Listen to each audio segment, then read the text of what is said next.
Hello and welcome to the 11th episode of Criminal Profiling, which could be considered the first episode because this is a new series where they're only going to be 20-minute long episodes as opposed to an hour and a half, which a lot of my older ones were. And I'll also be uploading them to a podcast I have called The Cosmic Egg.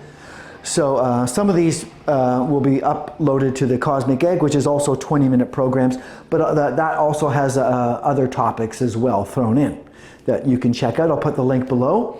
So in this new episode of Criminal Profiling, I'll stick right to the points because an hour and a half is way too long, and it's too long to edit as well and do any kind of fancy or any kind of graphic stuff for it. It takes just very time consuming when there's just one person involved.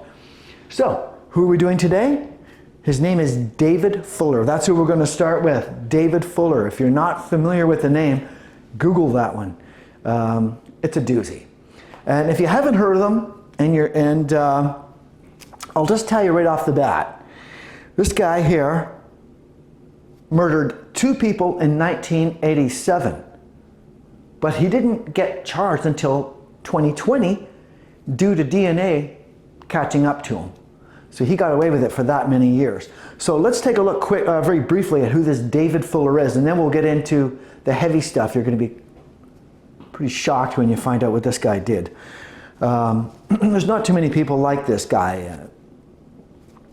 So he's born September 4th, 1954 at a place called Deal, England. Time of birth is unknown, very unfortunate. If anybody out there has it, please, I'd love it. If you have access to that or know him. As a vocation. Now, first of all, let's take a look at these 2 murders in 1987. The first one, June 22nd, 1987, was a lady named Wendy Nell, who was 25 years old. She was a manager at a photo development store called Super Snaps, where David got his film developed.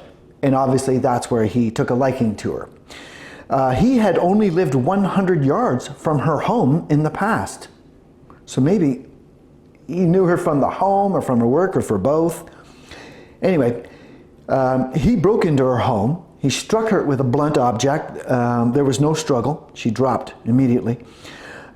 She was sexually assaulted, very likely post-mortem, after asphyxiation. He strangled her after. There was semen found in the victim's mouth, vagina, and evidence of anal penetration. That's the first murder in 1987, in June. Fast forward to November 24th, 1987.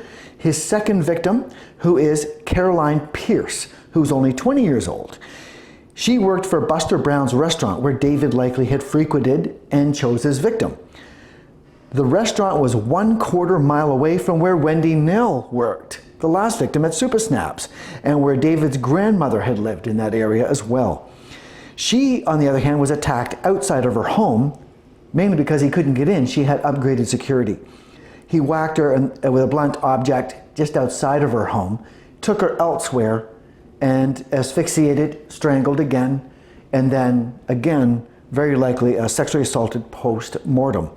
And he took the body and dumped it in a water-filled dike, and that body was found on December 15th, 1987. So there's his 2 murders. Then he stopped after that. There was a lot of publicity around those murders, so he just stopped. But things get real interesting at this point, people. Real interesting and pretty nasty too. So who was David? Well, David went on to be an electrician, I believe.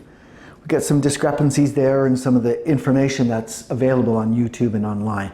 You'll see yourself some discrepancies. Electrical manager at hospital where the offenses against. Now, this is where it happens. See, he gets a job. He applies to the hospital maintenance. He's later promoted to supervisor, then to estates supervisor, and held that position until his arrest in 2020, where he would work for and have access to 2 hospitals.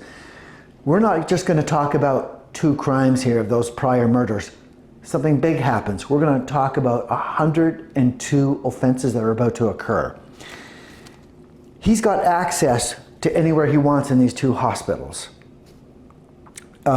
In his youth, I might mention, he stole bicycles. He did a lot of break-and-enters on residences. They turned into creeper break-and-enters. So he isn't just going in for cash, he's going in for sexually deviant purposes. Sort of like Russell. I did a podcast on Russell. He was one of the Air Force's biggest guys, and he got caught for doing a lot of creeper. Anyway, that's off topic, and maybe I'll bring him up if we do another episode on this guy. So he did a lot of B&As, he lit fires, interesting, lit a lot of fires.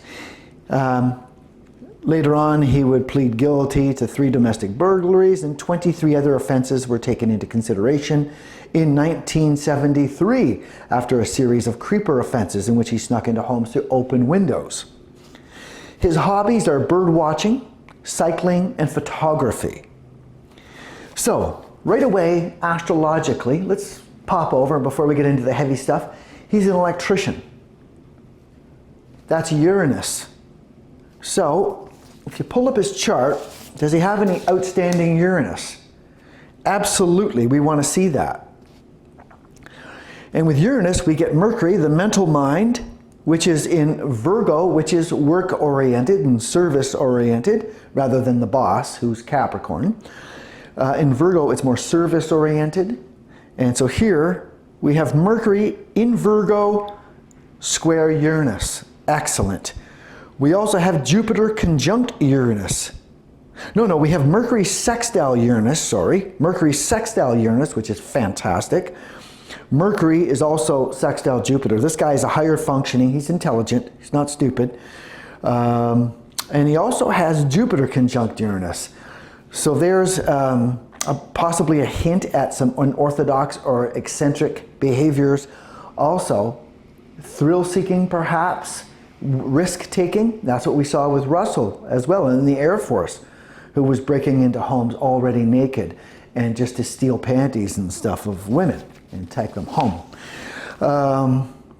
I did a huge podcast on him, a double one actually. I compared him in another one too. So we got a couple of podcasts on him already. Each one is an hour and a half long though. You can check them out, they're on my site. I don't think I list them, I just leave them on my site so that if you go looking for them, you can find them on the criminal profiling site, okay? On the YouTube. What else we got? So electrician, good. We can start right away. So if you're wondering if somebody's electrician, truly an electrician, this guy is probably an electrician with all this Uranus. So there's probably some truth to that. He's probably got some electrical ability there. And work-oriented with Virgo, right? Next, photography and stuff. Later we can look for, that's imaginative stuff, bird watching. That's almost like photography. And then the cycling, totally different. But we'll keep an eye for Neptune, for the photography and stuff like that. He does have Venus conjunct Neptune. Excellent for photography and stuff like that. Jupiter square Neptune. This could be a little bit of a deviancy in that imagination of his, which is quite vivid. With Venus conjunct Neptune, it's going to be quite vivid in the old imagination department. We're going to come back to that because it's going to play a huge role. So what about David? What makes this guy so bad? Well, 2 murders right off the bat make him bad, but get ready for this. If you don't already know this guy, when he took those jobs at the hospital, he took the night shift because he discovered corpses. And when they arrested David Fuller in his home in 2020, they didn't know that he was having sex with corpses, which he was a lot.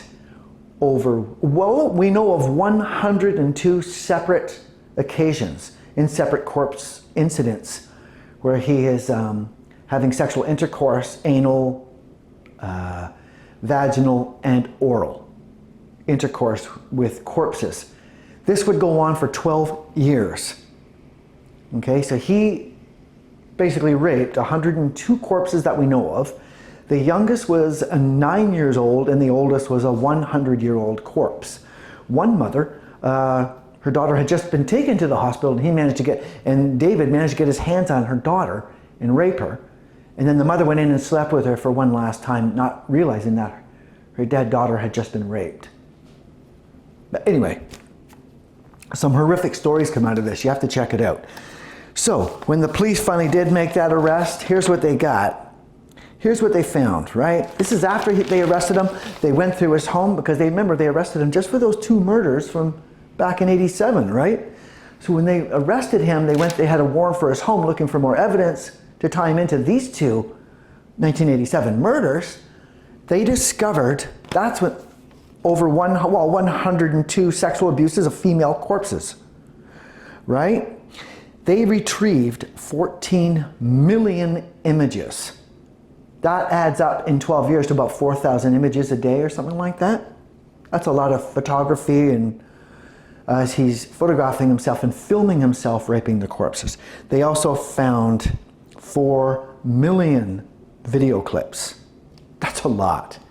Okay, and then he would get right into it. He would title them and categorize them. One he called deadliest, another one he called best yet. Okay? He was given a life sentence, by the way. He'll never get out, obviously. And he kept getting, he even pled guilty to 23 more indecent acts and got another 4 years added. Not that it matters, he's in for life.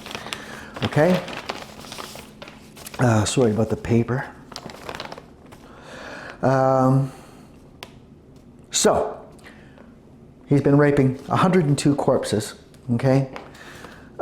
He's a fantasizer. I believe he sees these people, he's fantasizing them as being alive and real, and, you know, etc. And, okay? This is my belief. So what about this? What are we looking for in his chart? I've probably already pulled that up, I hope. That's why I'm standing over here to the left. And hopefully there's a chart over here. What we're looking at first is the attraction to corpse. Not everybody, just because they have access to corpses, are going to rape a corpse, right? Not every mortician is out there raping corpses, for sure. Has to be something to allow that to happen. Now, whether, one of my friends said that she thought maybe he took that job to gain access to the corpses, just as a pedophile might join a church or a summer camp for kids to get access to kids, or daycares or something like that, right? To get access to kids. She thought possibly. And, you know, she might have something there, because those first 2 victims, they were post-mortem raped and sexually assaulted post-mortem, we believe. So this reminds me of another individual we'll bring up maybe later, who also did that in England too. But we'll focus on David Fuller right now. So bring up the chart. You'll notice he has Venus, the planet of attraction, in Libra. Now, Venus rules Taurus and Libra. Venus in Libra is more cerebral, right? Where Venus in Taurus is attraction to very physical. When it's in Libra, it's more cerebral. So he's got Venus conjunct Saturn in Scorpio. Saturn rules death, rules corpses, rules putrefaction, and it would rule the things that he's doing. Attraction to a corpse might look like Venus conjunct Saturn in Scorpio. Saturn itself is the planet of death, and it's in Scorpio, the sign of death, even though that's not its ruling planet. It's interesting. Venus conjunct Saturn in Scorpio plays a huge role in allowing him to take that step over that line to where he's actually touching corpses sexually and getting into it. Now we got more. Maybe it takes more. Venus square Jupiter is indiscriminate. He's got Venus square Jupiter. So he's probably not trustworthy. He wasn't a very good, well, you can see he's not a very good looking guy. He's not out there getting laid all the time, but he was married 3 times. He was married when he was doing all these corpses. He was married when they arrested him. And his wife left him shortly after, saying she couldn't be with him after finding out about the murders. What about the corpses? Anyway, that's just, well, that's media, so who knows how what she really said or reacted to, but I'm sure it was the corpses. Okay, so we got Venus square Jupiter. Remember, Venus is also conjunct Saturn, so they're all working together. Venus square Jupiter, indiscriminate, take anything on. Also, Venus conjunct Neptune for that kind of weird, odd imagination that's going on. But it's a conjunction, so it's not too twisted yet. The Venus conjunct Saturn gives it that morbid edge where you can sleep with a corpse. Venus conjunct Neptune wouldn't be enough by itself, even though it can be a bit distorted and it can be a bit weird or even perverted maybe a little bit. Some people might see it as, or sexual. That's not the one, that's not the culprit. Jupiter conjunct Uranus. Here we have a bit of an eccentricity, maybe some risk-taking. He did some major risk-taking. The guy's probably naked, sleeping with a corpse. Somebody walks in. That wouldn't look too good. But there you have it. He did it a lot. We're talking 4,000 images per night. Not that he did 4,000 images, but that many images over a period of time. He's got lights, camera, action in this morgue. And people could come in, you know. I don't know about that hospital, but I mean, don't they bring new bodies in as they die, the porters there, and whatever they call them in those hospitals? It's interesting how he got away with that for so long, too. I think it was 12 years. How much time we got? 3 minutes. I've almost talked to 20 minutes. I think we've covered everything here. We can't go by the moon. We don't have a time of birth. So the moon is very iffy. However, the moon is 29 degrees Scorpio. So I think this guy was probably born in the AM hours or not too much into the afternoon, because the moon would not be likely in Sagittarius. It wouldn't fit with this guy's persona.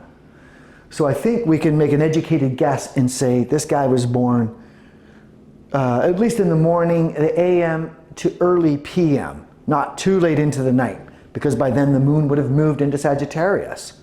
So that helps us a bit. In other words, he's got moon square Pluto, very likely. We can't say for sure. We don't like to do that because we want to be 100%. If you remember from my old videos, we want to be 100%. The moon is in Scorpio. There's that sign of death and corpses and putrefaction and all the rest of it. Square to Pluto in Leo, which rules attractions and stuff, right? And Pluto goes all the way. It goes all the way. And it's the ruling planet for Scorpio. So it's very likely, even though it says 4 degrees separating, it's very likely active. I would guess, if I had to guess, I would say moon is square Pluto, but we don't know. If somebody could find the time of birth, that'd be great if we could put that to the test. I'd be willing to probably bet on that one. So that's about it there. We'll come back to it next week and go a little bit deeper into it, but right now you've got something to work with here. You've got the charts, which you can download, by the way. I'll put the link to you can download this chart. You can download different things about it, and other charts I've done in the past will be in there. So you'll have to find David Fuller in the charts that are there to download, because I've kept the ones from before too, for people who are looking at the old ones, the old episodes I did that were an hour and a half. Only got a minute and a half. I like this 20-minute deal. It's working out. So there you have it. Venus conjunct Saturn, very important. Venus square Jupiter, indiscriminate, right? Venus square Uranus, risk-taking, big time. Risk-taking, eccentric, unusual, unorthodox. That's going to play a big role too, I think. It takes him over that. He's excited. He likes this. Venus conjunct Neptune, that imagination is going. You know, he's not just bird watching anymore. He's not just photographing birds, trust me. Jupiter square Neptune, there is that distorted bit of he's not overly trustworthy, and he may not be overly truthful with Jupiter square Uranus, or Jupiter square Neptune. He may be deceptive. He's not opposed to lying and stuff, very likely. He could be a little bit corrupt. You got all these elements that you can play with, but those are some of the ones that I've mentioned that you can really focus on, right? To see how somebody could become like this. He's got everything there. And usually it takes more than one thing to make the whole thing become reality, right? And that's it for this week. We got 20 seconds and we got to end it. See you next week. Criminal profiling.